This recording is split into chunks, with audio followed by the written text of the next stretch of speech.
नीचे की देखी और मेरे मन में एक नीति आई, मेरे मन में एक सपना आया कि जब तक कोई पॉलिसी नहीं बनाई जाएगी नौकरियों के लिए, जब तक वो कंपनी बेरोजगार। मैं अपने यशस्वी मुख्यमंत्री जी को बधाई देता हूँ कि माननीय योगी जी के कारण जनपद गौतम बुद्ध नगर में पहली बार जो लोकल युवा युवती हैं इनके लिए एक 40% का कोटा जो कंपनी लोकल कंपनी है योगी जी ने मेरे निवेदन पर मुख्यमंत्री जी ने जो कंपनियों को जमीन दी जाती है अथॉरिटी के द्वारा, उसमें शर्त दिखती है कि 40% स्थानीय युवा युवतियों को मैंडेटरी आवश्यक रूप से 40% का कोटा यहाँ पे। मैं मानता हूँ कि इसका रिजल्ट थोड़ा समय लगेगा, क्योंकि जब से नियम बना है वो फैक्ट्रियां बढ़नी शुरू हुई है। अभी साथ एक फैक्ट्री कंप्लीट होने जा रही है और उसके मालिक से मेरी बात हुई, उसने कहा था विधायक खामोशी शर्तों के साथ जो शर्त हमने जब हमको अलॉटमेंट लेटर मिला था कि 40% यहाँ के लोग लेने पड़े थे, मैं इसकी शुरुआत करूँगा बिगल नीतियों में ये बेरोजगारी दूर नहीं की जा सकती। मैंने ऐसी नीति बनवाई। मैं अपने यशस्वी मुख्यमंत्री माननीय योगी जी को धन्यवाद आभार व्यक्त करता हूँ, उन्होंने मेरी निवेदन पर नहीं कहा। दूसरा साथियों, एक बात आप दिखाई और मुझे वो दिन याद थे हाईकोर्ट का स्टे था किसानों, हाईकोर्ट के 3 जज। जब मैं एमएलए नहीं था, उसके बाद जो प्रेसिडेंट था तो सुरक्षा पार्टी के की रहने वाली थी, जब उसका सिलेक्शन अमेरिका में स्कॉलरशिप पर गेट करने के बाद पढ़ने के लिए हुआ तो मैं उसको सम्मानित करने गया और मैंने उससे बहुत देर बात की। मैंने उसकी हॉबी पूछी, मैंने पूछा बेटा तुम कैसे सेलेक्ट हुई, मैं पूछा बेटा तुमने कहीं कोचिंग करी, कहीं ट्यूशन लिया, कुछ करा हासिल करने उसमें पापा आएंगे। मोदी योगी की ईमानदार सरकार चल रही है, उसमें वही बच्चे सेलेक्ट हो पाएंगे जो कंपनी से तैयारी कर रहे हैं, रिश्तेदार से गरीब बच्चों को कंपटीशन करने की तैयारी का एक अवसर मिलेगा। और साथियों, मैंने नादरी के हॉस्पिटल बहुत सारा प्रमाण पत्र के समय दिलवाया और एक ओवरब्रिज का निर्माण कराया। ओवरब्रिज के अलावा मैंने सड़कों की 24 रोजगार किसानों को मुद्दा के बारे में बताता हूँ। आप मुझसे पूछेंगे, मैं पहले बताता हूँ। अभी मैं रात 1 बजे लखनऊ से मैं ऊपर की बात करता हूँ। आज किसानों के नेता मेरी बात चल रही थी, यहाँ के प्रशासन से बात कर रही थी। जो किसान आंदोलन करते हैं उसके अध्यक्ष नरेंद्र भाटी जी, उसके महामंत्री हैं महेंद्र खान जी, जगवीर लंबरदार, रणवीर मास्टर जी, संदीप कुमार, प्रकाश जी और विजेंद्र नागर फूलनाथ। मैंने इनके सामने अन्य उद्योग विकास मंत्री से बात की, लखनऊ बात की, यहाँ के लोकल प्रशासन से बात की और आज मैंने जो चाहते हैं वो शासन को दिया है। शासन का जवाब मेरे पास कुछ आया है।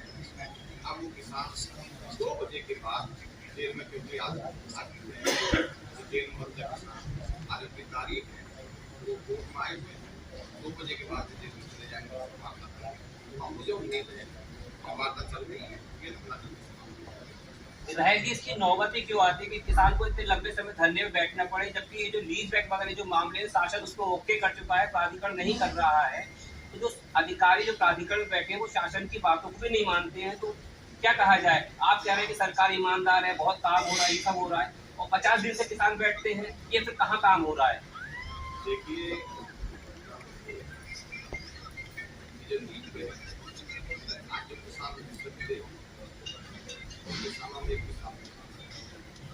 मुझे याद है कि मैंने माननीय मुख्यमंत्री जब आपके सम्मेलन में आए थे, गए थे, उससे पहले आपसे देखा और लीड बैक में नहीं कराई। मुझे याद है जब आज हमारे विधानसभा अध्यक्ष माननीय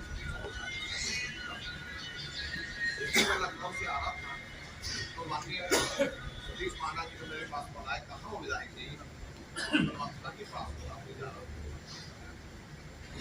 बोले वक्त साहब क्योंकि लीव में के मुद्दे, शिफ्टिंग के मुद्दे, रोजगार के मुद्दे, ये मैंने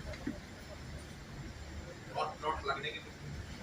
और देखिए मैं बताता हूँ, कहने को कुछ कहता है कि नरेंद्र भूषण जब सीएम थे यहाँ पर, क्योंकि मैंने विधानसभा में क्वेश्चन किया बेरोजगारी की करें, लीज बैंक के करें, 6 से 10% के करें, 6 से 10% आसपास की सभी किसानों में जो किसान से मिला है, किसान मेरे साथ बात हुई, उसे बताया कि माननीय विधायक सिंह जब माननीय अखिलेश जब मुख्यमंत्री थे तो जो शासन को भेजा था यहाँ से वो उस नीति में समाप्त हो गया। 6 से 10% जो लोग हाईकोर्ट या मैं समझ सरकार के बात मेरे पास संख्या बताए मुझे संख्या याद नहीं है, इतनी संख्या में लीज बैंक महाराज जी अगर ये स्पीड रही तो ये तो 20 सालों की लीज बैंक चौधरी तो महाराज जी ने निर्देश दिए, अधिकारियों ने काम करना शुरू करा। अगर आपको याद है तो आंदोलन से पहले गांवों की बारी लगाने शुरू कर दी, आबादी विस्तार की, लीज बैंक की और उनकी नीति बनाती थी, कई कामों को काम लेकिन किसानों का आंदोलन के कारण गया। उम्मीद है किसानों को आंदोलन हमारी वार्ता के काम जल्दी समाप्त होगा और वो काम सरकार बनाई है सरकार ने, उनको दर दर भटकते हैं, उनको लिए किसी कोई एक दो अस्पतालों को कहीं नहीं चलती है, आखिर कैसे सुशासन होते हैं। दूसरी तरफ एक मेरे सवाल होता है, जिले के अंदर सैकड़ों सड़कें ऐसी है जो 6 साल से आज तक न बनी है, वो टूटी पड़ी है, आखिर कहाँ है विकास? बिल्कुल पहले भी हमारी सरकार पहले बहुत दृष्टि ये बनाने लगे लोगों ने बनवाई। आप सरकार एक रोड का जो शिक्षा से जुड़ा हुआ था, बात नहीं हो रही, बात तो लाभ की हो रही है। मोदी सरकारों में जो गड़बड़ थी वो सही हो रही है। आपने देखा होगा, बताऊं एकदम सारी चीज सही होती नहीं है। जी गड़बड़ तो ये लगा ली 50 दिन से ज्यादा किसान बैठे हैं। आप लोग मेहनत कर रहे हो, हमारी बात सुनिए, हम कुछ और कहना चाह रहे हैं। आप लोग मेहनत कर रहे हो, विधायक जी आप लोग यहाँ से लेके सीएम साहब तक, पीएम साहब तक के मुद्दों को, इनकी समस्याओं को समाधान कराने के लिए कह रहे हो, लेकिन आपके अधिकारी नहीं मान रहे हैं। ये नौबत नहीं आती, दूसरी पार्टी के लोग इन्हें समर्थन देते, आप लोगों की कहीं ना कहीं सरकार की किरकिरी हो रही है। और जो आपके अधिकारी है सर, संवाद जो उनसे वो समझ नहीं रहे हैं, वो कर नहीं रहे हैं सर। इसमें सर कहीं ना कहीं आपके अधिकारियों की इसमें गलती है। 28-29 दिन हो चुके हैं, वो सिलारपुर अंडरपास पे बैठे, कोई मिला उनसे, आज तक उनका निशान नहीं हुआ। जिलाध्यक्ष तो है ना यहाँ पे, पूरा जिले के भैया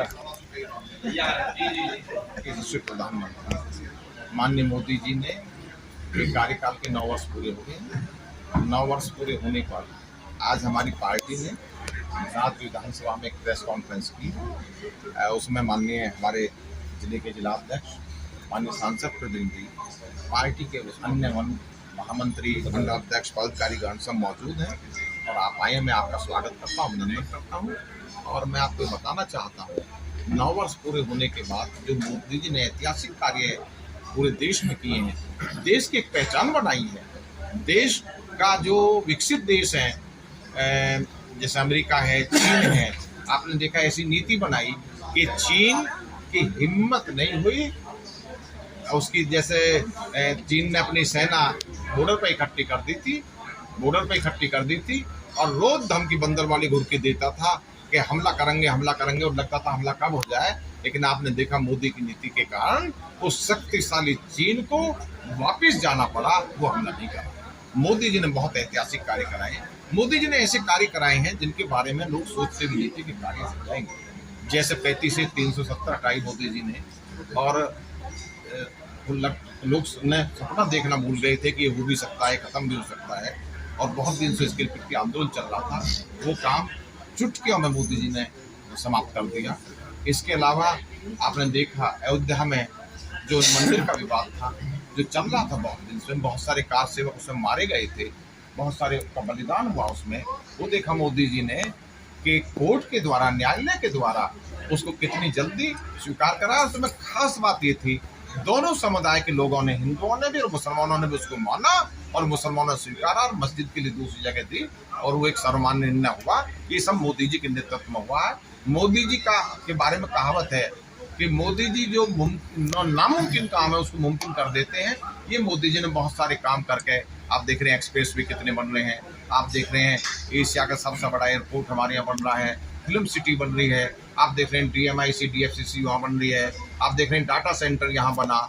तो मोदी जी ने, आप देख रहे हैं एक्सप्रेस वे कितने बन रहे हैं, हॉस्पिटल कितनी खुली हैं और डॉक्टर की सीट कितनी बड़ी हैं। तो सब क्षेत्र में मोदी जी ने पावर प्लांट बना था। यहाँ गौतम बुद्ध नगर में पावर प्लांट बना, गौतम बुद्ध नगर में एक दीनदयाल शोध संस्थान बना गौतम बुद्ध नगर में। तो ये बहुत सारे काम मोदी जी के नेतृत्व में हो रहे हैं। हमें उम्मीद है कि जनता पूरी तरह से मोदी जी पर विश्वास करती है और मोदी जी इसी तरह से कार्य करते रहेंगे, जनता उनका साथ देती रहेगी। मैं आप सबका बहुत आभारी हूँ और मोदी जी का भी इन विकास कार्यों के कारण, इन देश को एक सम्मान दिलाने के कारण, देश को ऊंचाइयों पर पहुंचाने के कारण, नया भारत बनाने के कारण हम मोदी जी का बहुत आभारी हैं।